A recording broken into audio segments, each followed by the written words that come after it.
Professor Houston Kwa, President of the ESS, economists, ladies and gentlemen, friends, colleagues.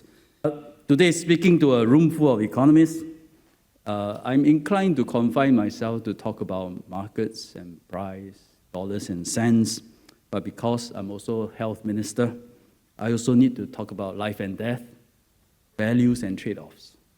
And suffice to say, to solve today's complex healthcare challenges, we need more economists, not less. Yeah, we need more doctors, we also need more economists. So here it goes. I would like to start with a simple thought experiment. That is, if a country had a significant absolute advantage in healthcare, and it decided that this shall be our main economic sector to drive employment and jobs and growth, what would happen? The country would build world-class hospitals. They train many doctors, nurses, allied health, and all kinds of talent, and they would go on to treat many patients. So good, meaningful jobs were created in abundance. Healthcare workers pay taxes, hospitals make money, pay taxes, government coffers grew. So far, so good. But very soon, the country realized that healthcare was not just an economic activity, but like transport, like education, like public transport, like education, it is also an essential service for society. For the lower income especially, healthcare needs to be subsidized, need to be accessible, need to be affordable. So this hypothetical country decided we need to subsidize healthcare. How to do that? So they scour around best practices in the OECD countries. And they realized almost every OECD countries subsidize healthcare very generously. They call up WHO, they call up UN, both of whom told them the same thing, which is universal healthcare is very important. And hence, this country decided, let's make healthcare free for all citizens. Follow the NHS. Then problems soon arose. Their Ministry of Finance discovered that the expenditure needed to subsidize healthcare was ballooning. The taxation they collect from the healthcare sector was not enough to pay for the subsidies. So one way to solve this problem is that why don't we raise more revenue by attracting foreign patients who will seek healthcare in our country, enjoy our excellent healthcare services. They pay full hospital bills without subsidy, and therefore we will make money. Hence, they promoted medical tourism, and it was good business. But then problems were brewing on a separate front, because for the locals, healthcare is free, the demand became excessively high. Doctors would order more tests and treatments. After all, the patients don't have to pay. Patients too happily accept those prescriptions. In fact, patients will visit several doctors for the same illness since it's all free. And we know this is happening in some countries. So with demand ballooning, capacity limited, patient waiting times got longer. Service levels fell. The situation was aggravated because many top doctors and healthcare professionals, they prefer to work in the sector of medical tourism because that's where the financial rewards were. Citizens began to notice the disparity in service level between what they are experiencing and what the medical tourists were experiencing, and they were not happy. So I shall stop my hypothetical scenario here because it just gets messier. It suffices to say there was no clear path to a happy ending.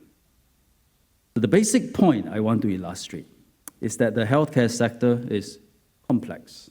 And having spent many years in the public service, moving from ministry to ministry, I find healthcare by far the most complex system I've ever worked in.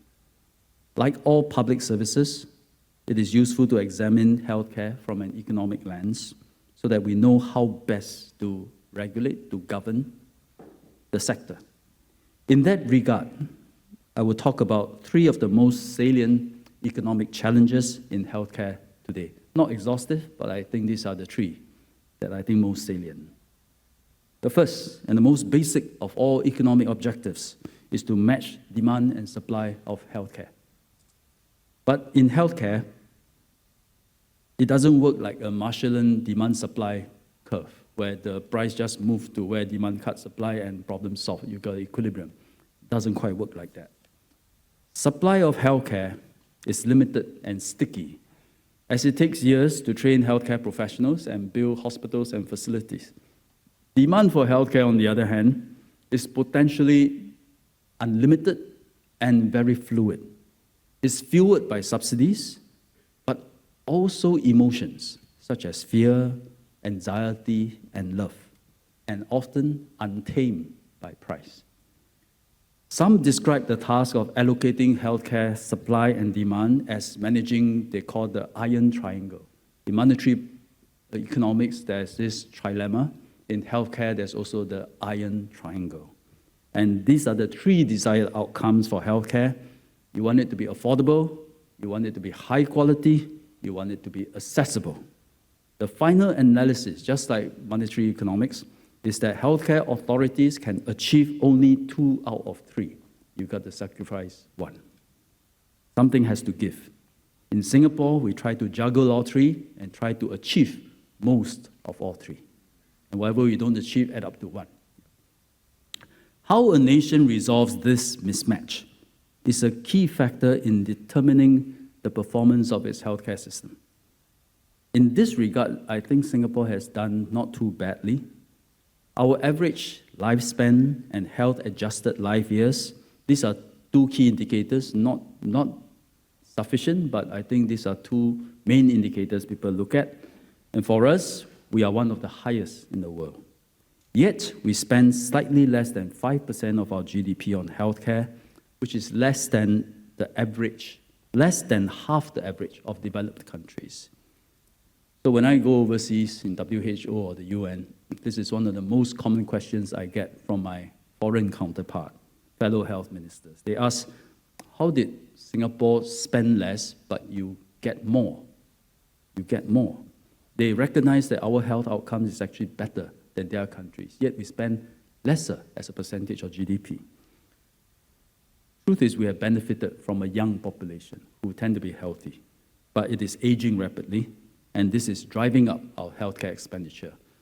5% will not be sustainable. In the coming years, it will go up. But while we have a good healthcare system and policies today, we still need to adapt to a new reality of an aging population, and there's a lot more room for improvement.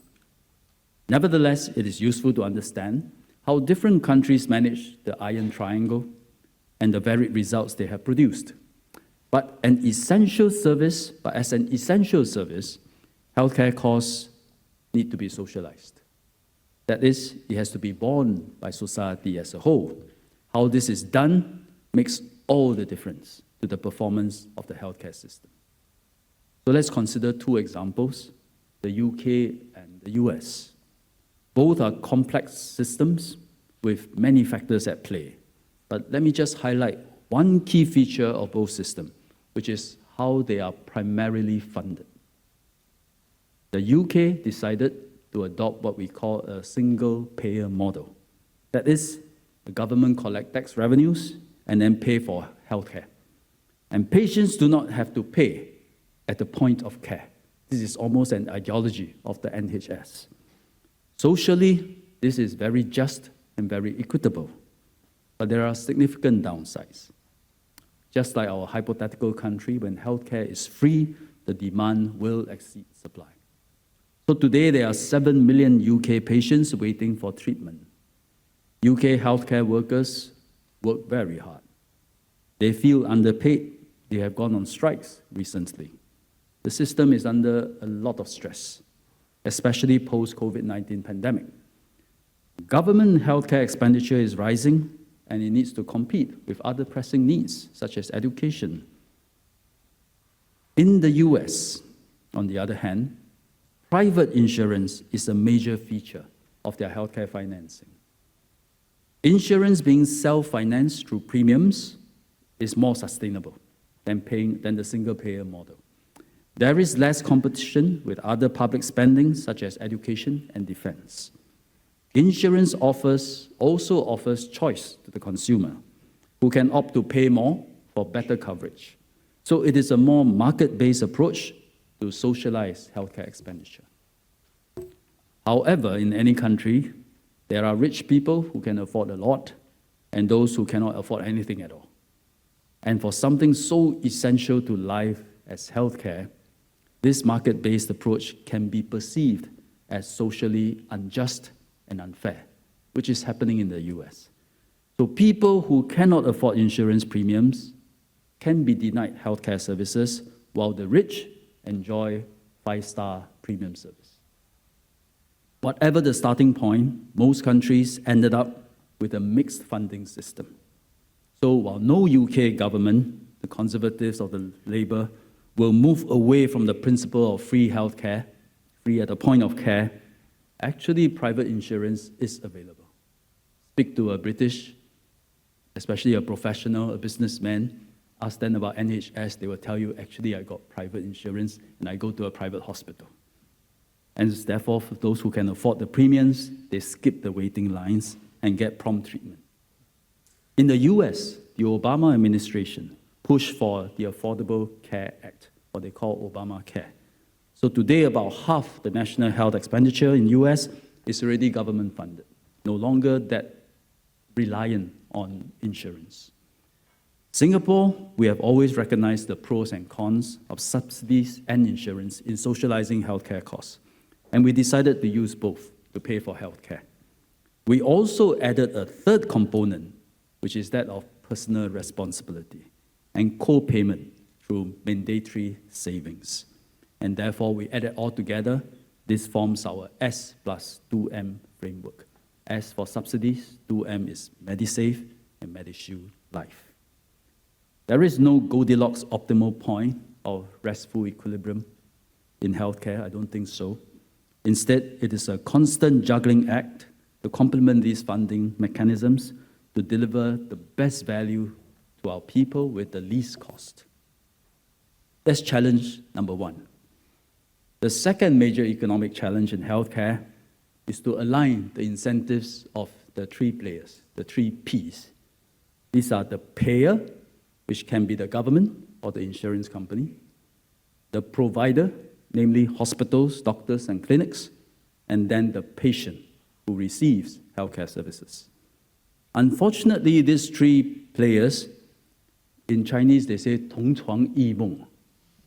They can share the same bed, but they have different dreams. In economist jargon, you call it the principal agent problem. To illustrate, insurance companies, they are the payer. They want to keep costs under control. So it's quite well known. Sometimes insurance companies, they resort to denying claims for certain procedures that can be beneficial, and that harms patients' interests. Hospitals, they are often funded what we call fee-for-service. In other words, they are paid based on workload. So they have an incentive to order more tests, more procedures, more surgeries than necessary to get more funding, which is against the payer's interests. Patients, we are all patients one day. We're all supposed to keep ourselves healthy, right? But since healthcare costs are paid for, we have little incentive to do so. And that is against everyone's interests, including ourselves. In Singapore, we have been actively addressing these principal agent problems. The entire policy unit, financing unit of MOH, when I look at their work, they're running around looking at all kinds of rules and policies, actually primarily is to align the principal and the agent. To start with, how do we address that? To start with, MOH, we subsidize healthcare. We also run the MediShield Life National Health Insurance Program. We also oversee the delivery of public healthcare through all our hospital clusters. So we are therefore both the major payer and provider of Singapore, which is probably the best way to solve the trade-off between these two. To further make the public health providers fall in line, meaning our public hospitals to make sure they fall in line, we practice value-based care at our hospitals. And then we have transited to a capitation funding model. This is itself a lecture, so I won't go into it. But I would say that capitation funding model, if implemented well, it has the potential to eliminate all levels of wastage, at the clinical level, at the disease level, as well as the population level. However, a particularly vexing principal agent challenge I wish to highlight today is moral hazard, a common occurrence in behavioral economics. How it goes is, if health insurance completely covers my hospital bill, I will use more expensive treatments and drugs. And I don't mind going through more tests and diagnostics, even though they are not all necessary. All the benefits do not justify the costs. We will have experience going to a doctor and they ask, are you covered by insurance? Yes, okay, I think you can go for this test. It does happen. Such behavior is as expected as overeating at a buffet table. I do not know of any Chinese translation of moral hazard. If I translate literally, it doesn't sound very good. But there is a concept called 大锅饭, means a big bowl of rice. It is used to describe an economic system where everyone feeds from the same bowl. But when that happens, everyone tends to work a little less and eat a little more. So this is what is happening here. When every insured patient behaves the same way and inflicted by moral hazard, the collective action will push up national healthcare costs unnecessarily and with a lot of wastage. Sooner or later, the bill still comes back to us in the form of higher health insurance premiums. Remember, in economics, actually, you all know that all healthcare costs ultimately will be paid by the people, one way or another. In this case, it will come back, the wastage will come back to us in terms of higher healthcare insurance premiums. And if it's a market-based system, those with lower incomes may have to forego their private insurance coverage. Moral hazard is particularly challenging in healthcare because it is combined with emotions such as love and concern for our family members. And when that happens, moral hazard is on steroids. We will opt for whatever treatment that may work, however small the chance of success, because we love the patient. And however high the cost, especially when someone else, in this case my insurer, is paying the bill. And there are other aggravating factors, as if this is not bad enough. Pharmaceutical companies, they practice differential pricing of drugs across geographies. That's just how it works. So when there was a single MediShield life limit, we used to have that, a single MediShield life claim limit, $3,000 per month for all kinds of cancer treatment. Minimum limit, $3,000 per month for all cancer treatments. There was little reason for pharmaceutical companies to charge us anything less than $3,000, even though the cost of the drug is far less in many other countries. But Singapore, minimum claim $3,000, I charge you minimum $3,000. Yeah. Even though it can cost hundreds of dollars only in other countries. Another aggravating factor, if you have a litigious environment, doctors will order more tests to cover all bases and avoid lawsuits. In healthcare, we call this defensive medicine. Insurance companies rightfully want to rein in moral hazard. In the US, certain insurance companies, they decide to expand their business to also run hospitals, so they forward integrate, where they could therefore build in stronger clinical discipline. Economists recommended setting insurance claim limits and requiring consumers to co-pay part of the hospital bills, so that they have skin in the game, and we will think twice before over-consuming healthcare services, since we are co-paying some part of it.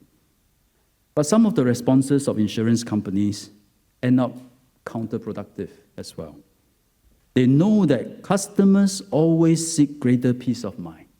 That's why they buy insurance. Ceteris paribus, a customer will prefer first dollar coverage and higher claim limits. To meet this demand and what customers think they want, insurance companies will offer policies to compensate beyond the claim limit or cover the co-payment. So As healthcare authorities, we can set certain claim limits, we can set co-payment to rein in moral hazard. Insurers say, okay, fine, but I got this special product. If you buy, you go above the claim limit, you don't need to do co-payment. They call it riders.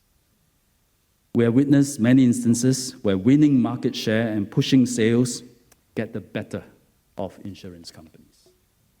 Our conclusion is that to moderate the excesses and wastage of healthcare, there will likely need to be tighter rules on healthcare insurance. With much effort, MOH has implemented a new regime governing the use of cancer drugs. This is another lecture, but I won't go into it. We are working with all stakeholders on all other possible changes to reduce moral hazard, moderate healthcare cost increases, and make healthcare insurance affordable and fair. And this will be a major area of work. Around the world, a consensus that has emerged among health authorities as a simple way out of all these complexities of managing healthcare systems is that why don't we all just get healthier and we solve all the problems? Given that human beings, we are genuinely concerned about our own health, we can put faith in the Chicago school. All of us will do the right thing. We will be rightfully motivated and self-interested to exercise, eat healthy, quit smoking, go for regular health screening. Unfortunately, things are not that straightforward, and so this is the third economic challenge I'd like to highlight today in healthcare, which is that many individuals are not motivated to do what's good for ourselves and for our society. And this is a classic problem in life and in economics. Rationally, the individual knows that he should watch my social media, adopt a healthier lifestyle, even if it's not mine, somebody else's is fine. But the benefits are far into the future because health habits accumulate and you benefit only far into the future. Meanwhile, he has to give up on steaks, desserts, cigarettes, wine, beer, and binge watching of Korean dramas. If he is healthier in the long run, society will benefit from a lower disease burden. But this is a positive externality that the individual attaches insufficient value to now. That is why we have to incentivize a healthy lifestyle even more. This is the idea behind Healthier SG, to which we are spending about $400 million a year to encourage healthier living. We made, in Singapore, not many things are fully free. We are a land of co-payment, but we made annual preventive care consultation with doctors, nationally recommended health screening, and vaccinations free of charge. One of the few things that you don't have to co-pay. We reward exercise. You don't co-pay for exercise. You reward exercise using digital health apps. This may not be enough if we want to sustain healthy lifestyle for the long term, if we want to become a Blue Zone 3.0. We are thinking of other ways, such as we can differentiate insurance premiums between those with and without appropriate lifestyles. We are considering regulatory measures to reduce the consumption of sodium, which is found in regular salt. For some seniors, the biggest enemy is loneliness. So we are investing in another national program, we call it Age Well SG, to help them build social circles and live an active lifestyle in the community, in their current homes. And we hope to delay and avoid institutionalization of as many seniors as possible. Living in a nursing home, their health do deteriorate. We have to treat population health as a social good. Healthcare spending, remember, healthcare spending is mostly an expenditure to repair our sick and injured bodies. I speak from some experience. I don't think it's an investment. I'm just repairing my body. But spending in preventive care, spending in aged care, bears some characteristics of investment, as these can avoid significant future healthcare costs and burden on families and societies. In conclusion, let me summarize the following as what I think are the key economic principles of healthcare. Number one, rely on different ways to support healthcare. Markets have a role, governments have a role, people have a role. Where it is basic and essential, we rely on government subsidy. Where it is advanced, occasional, alternatives are available, we rely more on insurance, including market-based insurance products, to risk pool. For the low-income and vulnerable, there should be further safety nets, including philanthropy. And that is why we also have the MediFund, making it S plus 3M. Second principle, create a clear gradient of market signals. Acute care is the most expensive, most susceptible to abuse and wastage, so always maintain that element of personal responsibility.